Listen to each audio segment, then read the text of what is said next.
오늘 헌법재판소의 기각 결정이 윤 대통령 탄핵 심판에는 어떤 영향을 미칠지가 최대의 관심사일 겁니다. 오늘 뉴스톱 코너에서는 사회부 법조팀 이재준 기자와 함께 앞으로 있을 헌재 결정에 대해서 짚어보도록 하겠습니다. 자, 이 기자, 오늘 선고에 대해서 윤 대통령 측 계엄의 정당성이 증명됐다, 이렇게 반색을 하던데 이건 어떤 의미입니까? 네, 오늘 오전에 헌법재판소 선고가 난 이후에 오후에 이 서울고검에서 변호인단이 기자회견을 열었습니다. 여기서 나온 얘기인데요. 들어보겠습니다.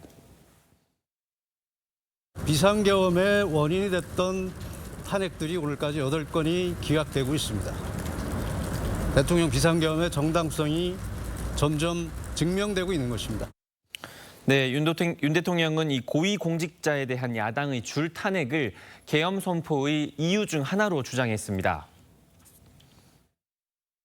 행안부 장관 탄핵, 방통위원장 탄핵, 감사원장 탄핵, 국방장관 탄핵 시도 등으로 행정부마저 마비시키고 있습니다. 네, 오늘 기각된 4명의 탄핵 소추안이 국회에서 발의된 날짜도 비상계엄 선포 하루 전인 지난해 12월 2일이었습니다. 그런 만큼 계엄 선포의 불가피성과 또 정당성이 입증된 거다, 이런 주장입니다. 그런데 변호인단 주장을 그대로 따르자면 오늘 탄핵이 기각된 결정, 이 헌재가 기각한 게 윤 대통령 측에는 유리한 신호다, 이렇게 보는 겁니까? 네, 오늘 선고 결과를 직관적으로 놓고 본다면 윤 대통령 측에 불리할 건 없다라고 볼 수도 있습니다. 민주당이 주도한 고위공직자 탄핵은 지금까지 모두 기각이 됐고, 이진숙 방통위원장과 안동환 검사 탄핵 심판을 제외하고는 모두 만장일치로 기각 결론이 나기도 했습니다.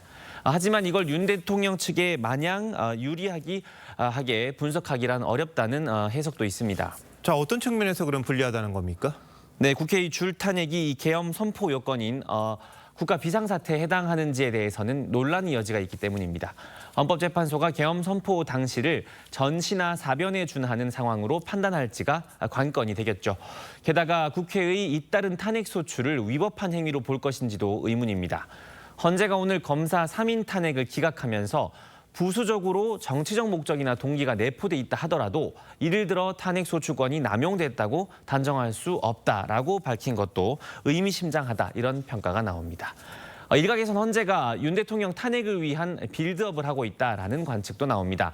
다른 고위공직자 탄핵을 기각을 해서 국정에 최소한의 안정장치를 마련하고자 하는 복선이 있는 것 아니냐라는 해석입니다. 네, 보는 사람들마다 해석은 좀 다른 것 같으니까 어떻게 될지는 저희가 예단할 수는 없습니다.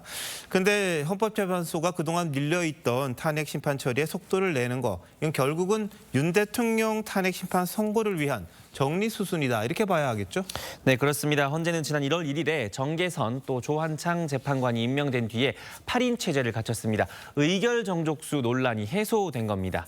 이후에 본격적으로 쌓여있던 주요 사건 처리에 속도를 내기 시작을 했습니다. 지난 1월 23일에 이진숙 방통위원장 탄핵안을 기각을 했고, 지난달 27일엔 최상목 대통령 권한대행이 마은혁 헌법재판관 후보를 임명해야 한다라는 결론을 냈습니다. 같은 날엔 감사원의 선관위 직무감찰은 위헌이다라는 결정도 내렸고요. 오늘은 한 번에 4건의 탄핵 심판을 기각했습니다. 헌재가 만약 선입 선출 원칙을 적용한다면 남은 사건은 윤 대통령과 한덕수 국무총리 탄핵 사건입니다. 쟁점이 이 두 사건이 많이 겹치고 또 한 총리 사건을 먼저 선고하면 대통령 탄핵 심판 결론을 미리 보여줄 수 있다라는 우려 때문에 두 사건을 동시에 선고할 가능성도 있습니다. 네, 헌법재판소가 좀 더 투명하게 했으면 국민들 궁금증이 풀릴 텐데 좀 답답해하는 분들이 많아 보이긴 합니다. 자, 이 기자 잘 들었습니다.